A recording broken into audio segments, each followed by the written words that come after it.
It was a day to remember, a day of birdies and bogeys and putts. Oh my. Whoa! Oh! Big numbers.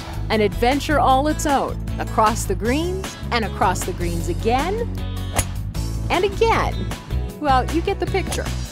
7 golfers from the Westwoods Men's Club joined the fun on June 22nd, which no doubt leaves you wondering, how did this all come about? We were sitting around after a tournament one time, and one of our members, Bob Wolliver, told us that him and his brother try and play as many holes as they can on the longest day of the year. And Bob Dyer and myself were sitting there, and he says, that sounds like a great idea. We ought to do that for a charity. So we put it together, and here we are.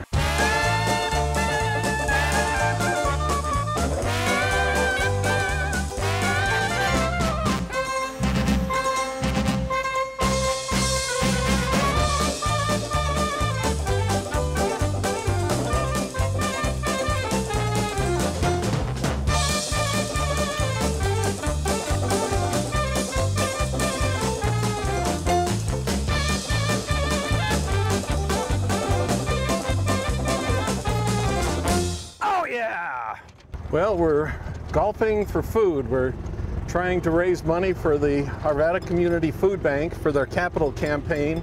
They're doing a remodel of the old library and expanding their services, so they need a little bit extra. They've already raised $300,000, but I think we're going to help them raise another 10 today. So all we got to do is finish 108 holes in one day. And they did. In July, the golfers, led by Westwoods Men's Club President Kent Stastny, went before City Council to make the check presentation. So as they said on June 22nd, 7 golfers, Don Cox, Jeff Biddle, Greg Hand, Ken Heher, and Barry Thomas, and Bob Dyer, as you saw in the video, started off at 5:12 in the morning and played 108 holes of golf.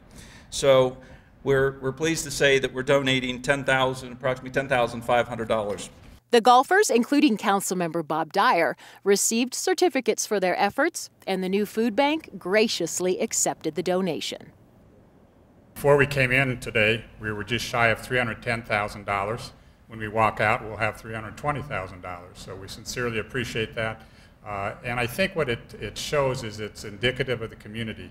That $310,000 came from about 420 citizens and businesses in the Arvada area and 5 foundations. So without the community, we would not have made it. Pledges for the Golfing for Food event came from everywhere, from the men's club members themselves, from the women's club, and local businesses that supported the event. And I got all of my customers from Michigan and California. They all pledged. Oh yeah. We also got anybody who happened to be at the clubhouse the last few weeks. If they happened to be there for dinner, we got them. To think that that a group of golfers could raise over $10,000 in a matter of 10 hours is quite a feat. I play a little bit of golf, and there's no way that I could imagine that they would have completed it. The $10,000 really came in at a very, very opportune time as we're trying to wrap up the final capital campaign. And so that $10,000 is bringing us within about $34,000 of our final goal. As of August 14th, the food bank will operate out of its new location in the Old Public Library at Dover and Glen Ellen. As for the Westwoods Men's Club, they're already planning their next fundraiser, set for September 26th, called Arvada Golf for the Cure, in which they hope to raise $12,000 for the Susan G. Komen Foundation Race for the Cure for Breast Cancer. If you would like to learn more about the Westwoods Men's Club or get an application for the upcoming fundraiser in September, check out their website at westwoodsmensclub.com. And for information about the Arvada Community Food Bank, call 303-424-6685.